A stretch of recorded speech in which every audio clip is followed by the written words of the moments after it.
Nearly every bite of food that we eat begins with a pollinator.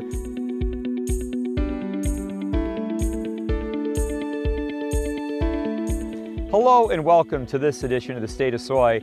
I'm Aaron Putsey and we're on the outskirts of Waukee, central Iowa, and we are here in recognition of June being National Pollinator Month, and I'm visiting with Dawn and with Chris Coppinger, and this is a unique setting. We're here at your residence and you are big time into beekeeping. Tell us the story of how you got involved in beekeeping, Chris. About 13 years ago, the whole family went to the Iowa State Fair. And the ag building, we were upstairs, and my daughter said, "Look, Dad, they're giving away college scholarships." Got my interest right away, found out it was not a college scholarship, but a bee scholar program. She completed that. I went to the night courses with her, got hooked on it immediately because the bees are so incredible. Now, I knew she was going to get, for completing it, one entire bee hive, the bees themselves, the outfit, the smoker. And as I'm sitting in the class going from the back row, not really wanting to do this, I went to the front row, and by the time the class ended, I was getting 4, she had her 1, we had 5, and that's how we started. And you've been seeing the benefits of it now for almost a decade that you've been involved in beekeeping. Farmers too know the importance of pollinators to production. You've got some real examples here on your acreage where you've seen the presence of bees and the bee population directly translated to production. So pre-bees, my daughters and I would come out here to our black raspberry patch, and we'd be lucky if we got a handful of black raspberries, and they wouldn't even make it into the house. We'd just eat them right away. Got the bees. I didn't know this was going to happen. We had to get an ice cream bucket, and we filled the whole thing up, brought it in to Dawn, who then made raspberry jam and other things that we put on ice cream.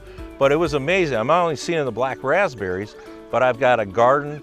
We've got more pumpkins than before, squash than before, green beans than before, and even around here, I didn't know that there were black raspberry bushes just in the woods, but even those got pollinated to where I was starting to walk around. I was like, well, there's more and more and more. So Dawn, I don't think a lot of people truly understand the importance of bees and pollinators to the food that they eat. And nearly every bite of food that we eat begins with a pollinator, but after they do their work, you have honey. So tell us about that part of the business.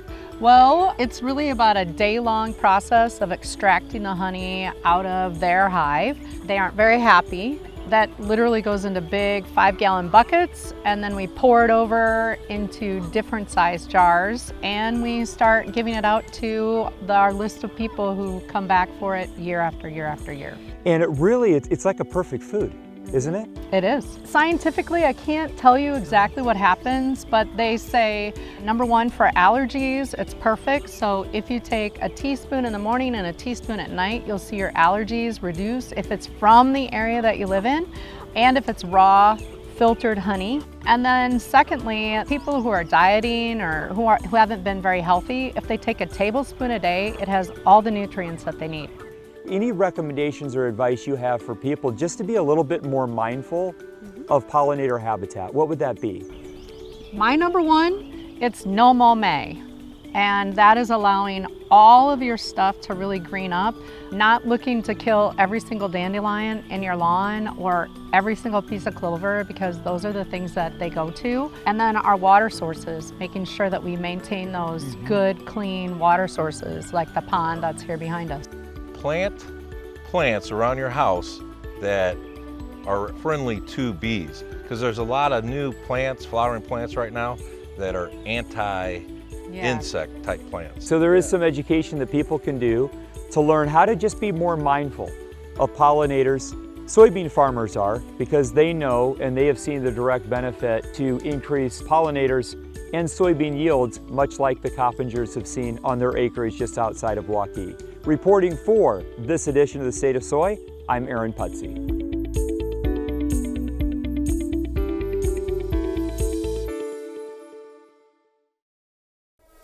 The reason I chose to go with FMH was I feel I've always been taken care of. I trust the people. They all seem to be tied to ag, and they care too. And I also appreciate their American company.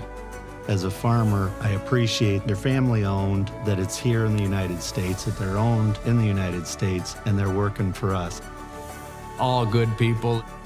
We've been with them for 10 years probably now. They're a great company, and I will stay with them forever.